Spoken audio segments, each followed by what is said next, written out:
A typical Napoleon Total War campaign can take hours, but in this video we're going to speedrun 4 campaigns in 10 minutes. Let's get into it. We'll start off by playing the game's main campaign. There are many nations we could choose to play as, including France, Britain, Prussia and Austria. However, we will pick Russia as they start with a lot of land and are the closest to victory from the very beginning. At the beginning of this campaign, we hold 12 regions but require 25 regions in total, including 5 specific regions that we need to conquer. We start off by purchasing one of these regions, Finland, as it is out of our way, and if we didn't buy it, we would have to spend time recruiting a new army and waiting for it to get into position. The AI is often unwilling to sell regions, and Sweden, who own Finland, are already unfriendly towards us. To get around this, we first propose a trade agreement with Sweden, which they accept, causing them to become willing to sell Finland. We then offer the Swedes an astonishing, and totally unaffordable, 5,000 gold per turn for 20 turns, which, for some reason, they turn down. However, this causes them to then, and only then, make an acceptable counteroffer of Finland for a single payment of 5,000 gold, a whopping 95% discount on our original offer. From here on, this run, like so many Total War speedruns, is all about minimising the amount of time we spend on 2 things. 1. Moving our troops, and 2. Watching the computer process each of the AI nations' turns. Therefore, we guide each of our armies along a path which is designed to allow them to conquer a relatively large number of regions over a relatively short distance and number of turns. Additionally, we try to reduce the time it takes for our armies to carry out their movement orders. For example, let's say there are 2 armies that we are trying to move. One option is to give the first army a movement order, which will cause it to start moving, then to immediately switch to the second army, to give it a movement order, causing it to start moving, and thus we have multiple armies moving simultaneously. However, there is another option. If, on the next turn for example, we don't give our armies any new orders, then they will continue following their existing orders after the end turn button is hit. But, this time they will not be moving simultaneously, and we will have to watch the first army move, and then we will have to watch the second army move, losing time. In all, clicking end turn is best when it will be slow to move one army, click on a second army, and start the second army moving. As with end turn, there will be no delay between the first army finishing its movement and the second beginning its movement. However, manual movement is best if you're quick enough to start one army moving and then start a second army moving before the first is finished. Finally, it is important to note that if one army is moving and another army is simultaneously starting a siege, the army that is moving will have its movement cancelled. And also, it's important to note that with end turn, if you arrive at a region, capture it, you will not have the opportunity to give your army a new movement order, even if the army could still travel further. You might be wondering if there are other ways to speed up the movement of our armies, and there are. There's one way that I'll talk about in the next run, but there's also one very cool trick, albeit not one that I've ever used in a run. When capturing a city, one can liberate it and make it a protectorate. A protectorate still counts as a region belonging to you, but it also gives you a small number of new troops that spawn with a full turn of movement. While they're not the strongest, they will be good enough in some cases, and could allow you to reach and capture another city on the same turn. But returning to the run, we capture our 25th region and achieve victory with a time of 3 minutes and 32 seconds. Our first campaign with Napoleon is in Italy. Our goal is to own 6 regions and to defeat the Austrians by capturing the city of Klagenfurt, which is on the other side of the map. Immediately, we bypass the nearby cities and armies and rush towards Turin, the capital of Piedmont, Sardinia. Capturing Turin will give us an event where Piedmont, Sardinia becomes our protectorate, with its regions counting towards our victory conditions. Now all that remains is to conquer Klagenfurt. After detaching some artillery units, which would slow our army down, the march towards Klagenfurt begins. Using different unit types when appropriate is the final trick to speeding our armies up. If we wanted to be even faster, we could detach everything that isn't the cavalry, but then our army wouldn't be strong enough to win the siege at the end. Unfortunately, our chosen route doesn't go along a road, which makes us very slow. However, the southern route through Venice would not be much quicker, and would have far more blocked paths and armies to fight.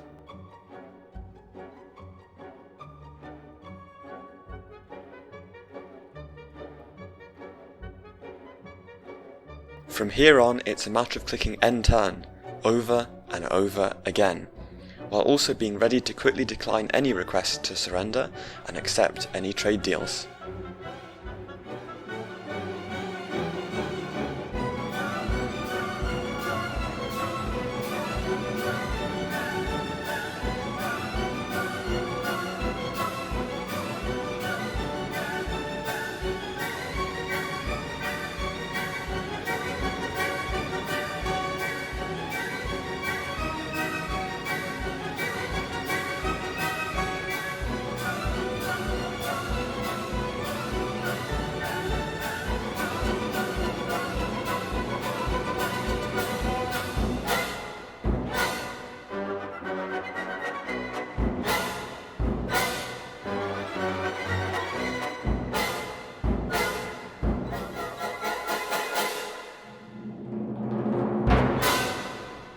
Finally, we are fortunately able to skip by a large Austrian army and arrive at Klagenfurt.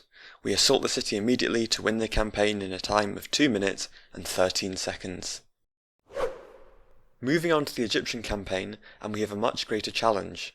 We need to own 10 regions, including 5 specific ones that are spread out across the map. After dividing our armies into 2, we move out and immediately begin sieging. By moving both armies simultaneously, we're also saving some time.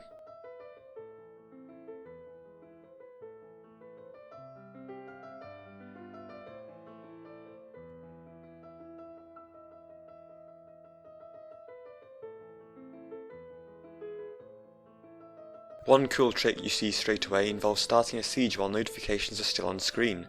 This suppresses all notifications and stops them from ever popping up again. Regions captured, we hire a few militia units that will stop rebellions. We're even able to hire the last one just after we've clicked end turn, while our army is still en route to Cairo. Having captured the famous Egyptian city, which is the second listed victory point, it's time to beeline the regions we need from the Ottomans. North Sinai is the first.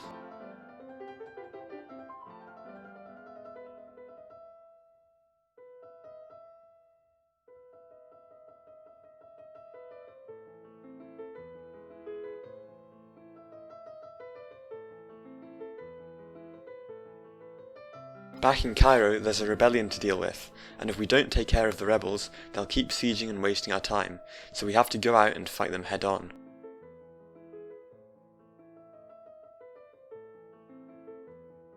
In North Sinai, we have to rebuild an army encampment so that we can hire a militia on the next turn and avoid a future rebellion. Usually in Napoleon Total War, we can avoid administrative matters such as building by getting the AI to auto-manage construction and taxes, but this is an exception.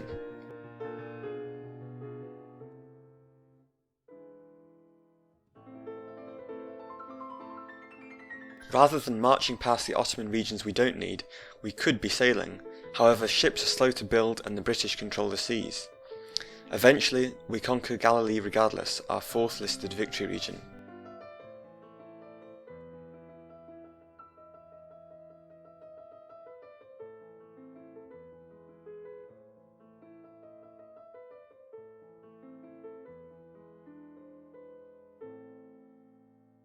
With our army now on the road to Damascus, we lose time watching our enemies threaten newly conquered Galilee.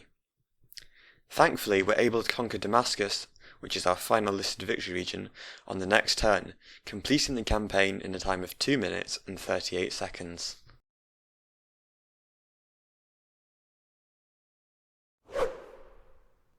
And now for the final campaign, the Peninsula campaign. Out of the 3 possible nations to play as, we choose France, who start with the vast majority of the Iberian Peninsula. While France does have several weaknesses, we will only need to conquer 5 more regions to win. Immediately, we make a push towards Spain's 2 remaining regions, Sevilla and Valencia. From Granada, we send a weak army towards Sevilla, and attempt to lure out the large army garrisoned in the city.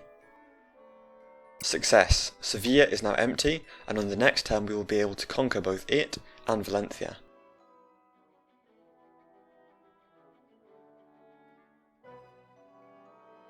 By detaching the slow artillery from the army set to capture Sevilla, we will also be able to capture Britain's only region, Gibraltar, on the same turn. In Napoleon Total War, destroying a faction's last region also deletes all their armies, meaning we will no longer have to worry about either Britain or Spain's large armies roaming the country. It's a bit odd when you think about it. The Spanish army we lured out of Sevilla is more than big enough to conquer it right back, and the British could easily retreat by land or by sea to Portugal. Now only Portugal remains, and if we can conquer Lisbon, we win. Unfortunately, we are intercepted by the Portuguese army, but it's not enough. Lisbon is ours, and we complete the campaign in a speedy 1 minute and 16 seconds.